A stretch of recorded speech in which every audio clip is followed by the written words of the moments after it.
Gradisca s'affaccia alla storia nel 1176, quando il suo nome compare per la prima volta in un documento, noto come il più antico rotolo censuale del capitolo di Aquileia.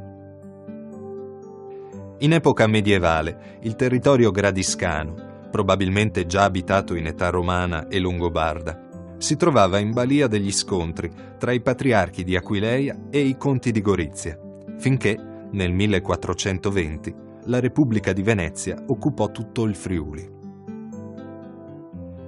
Per fronteggiare le ripetute incursioni turche che minacciavano il suo confine orientale, la Serenissima decise di erigere una linea difensiva lungo il fiume Isonzo, e Gradisca deve la sua origine proprio alla decisione del Senato veneto di contrastare le scorrerie dei turchi.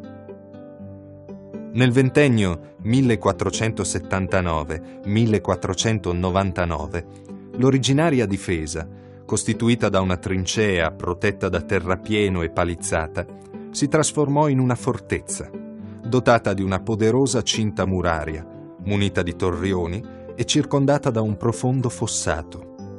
Al suo interno, oltre all'insediamento militare con la rocca e l'arsenale, si stabilì anche una comunità civile con la chiesa e la casa del provveditore.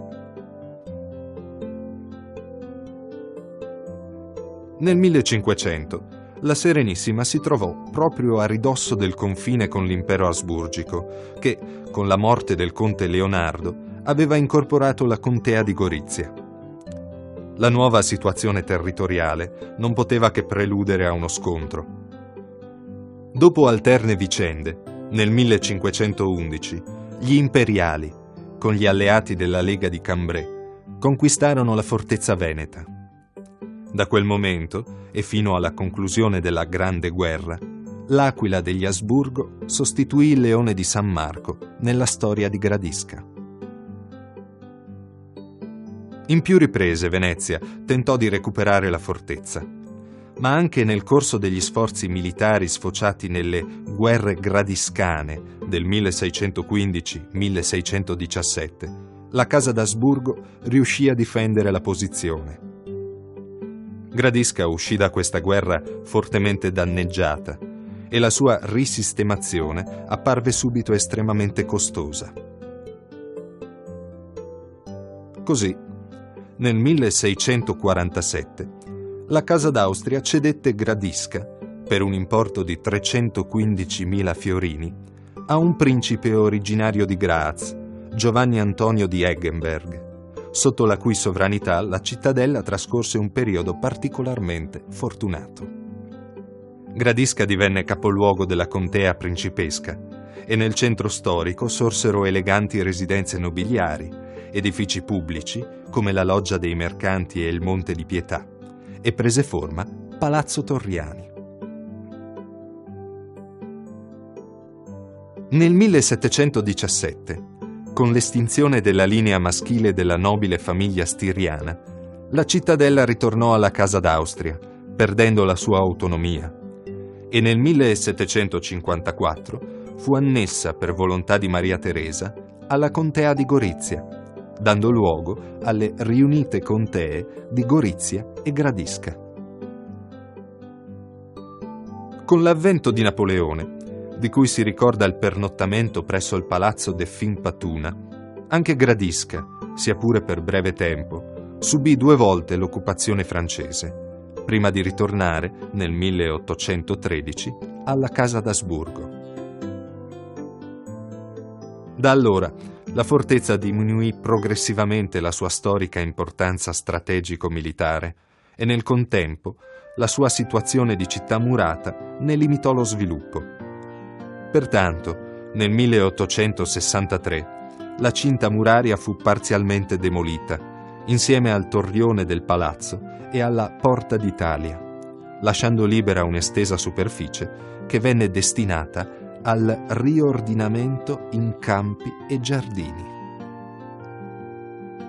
Con lo scoppio del primo conflitto mondiale, Gradisca venne a trovarsi proprio a ridosso del fronte, posto sulle alture carsiche, oltre il fiume Isonzo.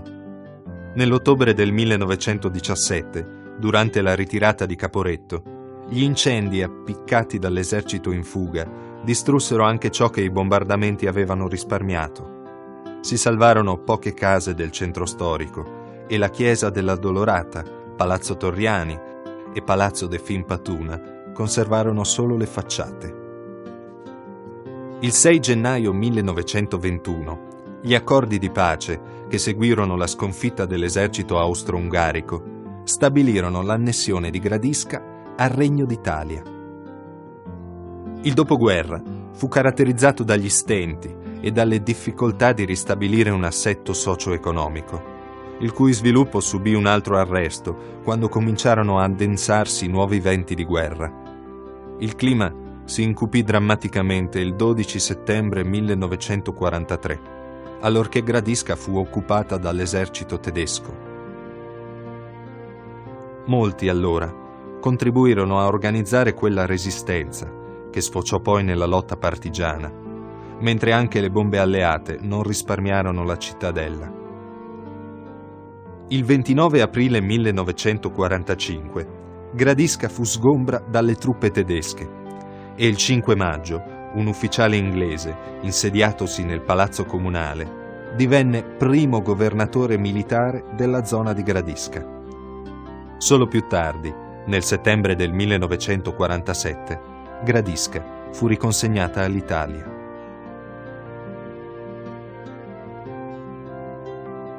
Dalla fine della Seconda Guerra Mondiale, la vita della città ha ripreso i suoi ritmi naturali e mentre il territorio comunale, con i suoi borghi, ha subito le inevitabili trasformazioni spinte dai nuovi tempi, la destinazione della spianata è rimasta immutata e costituisce tuttora, assieme al centro storico, il cuore pulsante di Gradisca.